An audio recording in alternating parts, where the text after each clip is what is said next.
for those of you that don't know, I have a Discord server, links in the description, join that.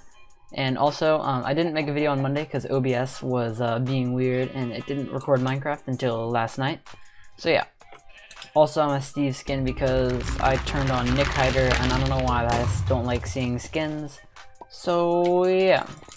Alright, so the first thing you want to know about how to be better at solo Bedwars is, well, if you're MVP plus, and you can map select around, like see what maps you enjoy, see what maps you don't enjoy. To a certain extent, go to your favorite maps, but sometimes, like, if your favorite map's like Playground or something, that's a huge map, you can't really grind. You can still win a lot, but you won't be able to win as fast because the map just doesn't allow for fast-paced gameplay.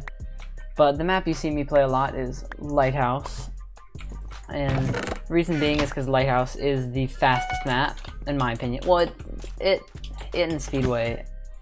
Because Lighthouse, like you just saw me do, you get 8 iron and you can immediately rush.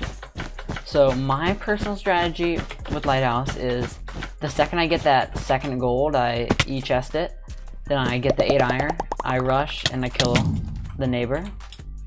Lighthouse is also a 12 iron rush diagonally, or also known as like 48 blocks. But usually they have close to enough iron to get me there. And so the way I play Bed Wars, and the way that a lot of like people play Bed Wars, is they rush. They continuously rush. They don't like really defend their bed very much. People have misconceptions about Bed Wars. One of them is that to be good at solo, you either have to be really good, or solo takes no skill because it's only 1v1s. And those are both correct. In order to be good at solo, yes, you have to have knowledge of the game, you have to be good at PvP, but you don't really have to be that good, because it's just 1v1s. And you aren't getting hit from multiple directions. As long as you can like straight line someone, you're fine. In 4, just kind of like smack everyone until they all die. And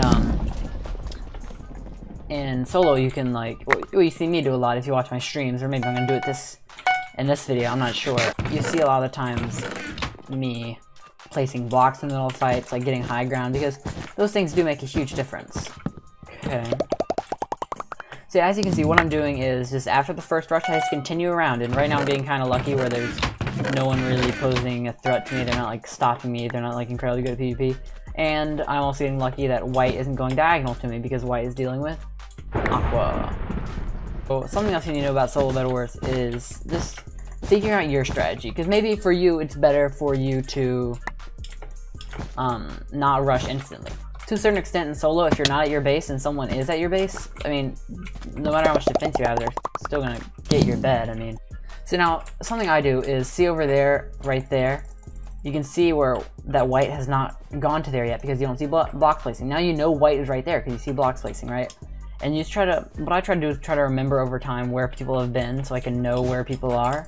And I can kind of locate them without seeing them, because Minecraft render distance is weird and it doesn't render entities from a certain distance. Typically, at least from my experience, the average solo player is a little bit better than the average like 4s player. But that's not saying much. If you are MVP plus, what you can do is, the maps I personally like are, let me go through. Glacier is like a decent map, like I'd play it. Like if I come across in random select and there's no good players, I'll play it. Orchestra's decent too. In no specific order: Lighthouse, Speedway, Airshow, Waterfall, though it probably is in that exact order. So at some point I'm gonna make videos going in depth about each map with like in-depth analysis. So if this video gets, I don't know, 40 likes, if this video gets 40 likes, then I'll start doing that series of like making in-depth analyses on maps. Like maybe it could be like like just 25 facts about Speedway, 25 facts about Lighthouse, where I just go in a private game, I try to learn as much as I can, just like only play that map a lot and learn as much as I can about that map and give you tips about it. Okay, so this is my strategy on Speedway, or pretty much any map that's not a 32 rush. Speedway is a 48 rush or 12 blocks to go diagonal, and don't ever go this way. Maybe you go around that way after you get your neighbor, but never just go straight horizontal, it's evil. 16 iron, 4 gold, so I put a layer of defense, and what you see is I'm putting the defense down like really weirdly. You might be thinking, purple, why are you doing that? You're not putting it on the center, and that's because, well, actually in a minute I'll show you. That's because the bed is actually like further back than it looks, because the typical Bed Wars player is gonna think, oh, okay, so I'm gonna recreate it right here. So I'm trying to think of how to demonstrate this. So say this is the bed, right? Normally someone would defend the bed like whatever. You can't do that like that. Normally someone would defend the bed like normally, like equally, but if you do this, it still takes 16 blocks. Then what you're gonna do, say someone's coming to your base, especially if they're not very good, sometimes they're gonna come like right here and break it.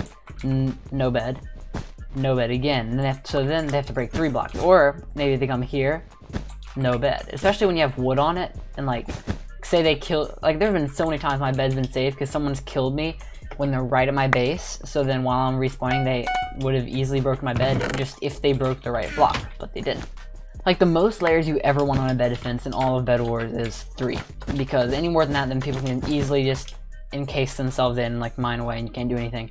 If you say have like I have right now 4 diamonds, I'm getting sandwiched. Oh no, I'm so dead. Yeah. Say you have 4 diamonds, then it's really up to you whether you should buy sharpness or protection and trap, because your bed obviously is incredibly important in solo, because in 4s or doubles or 3s, whatever, if you lose your bed, you still have X amount of like people that can still live. In doubles, you have 2 people that are still alive. 3s 3, 4s 4. Obviously, that's how the games work. So that's why in solo, if you lose your bed, it's a lot more bad, because one little mistake and you're dead. Please tell me I hit him off.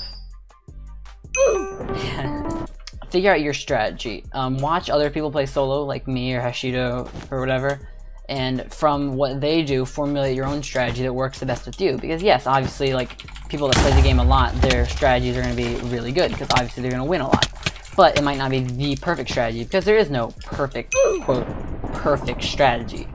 It's all about figuring out what's right for you, right? So I don't know, watch my streams. This is a sellout thingy, but watch my streams and you'll like see what I do. Maybe say, oh, I like how he's doing this, I don't like how he's doing this, and work off of that, right? Okay, overview. Formulate your own strategy, rush, defend your bed minimally but effectively, learn how to do like quote Bed Wars PvP, which is like this, placing a block right there, and then it stops his forward movement, and I can hit him freely. That's that. And from there on, it's really small, like individual strategies, like what to do with your diamonds. Like traps are very important because obviously you want your bed, etc., etc. But yeah, that's just kind of like a basic video of how like a solo bed works. I'll do a part 2 at some point. Part 2. I don't even know what I'll put in part 2, but I can definitely think of things. I actually think of this ahead of time. This was just all like improv. Like I don't even know. I don't know if that's the right word to put there. Whatever, like I didn't script this or write down anything that's important. I just kind of talked about what I normally play. Yeah, thank you for watching, and I will see you next time.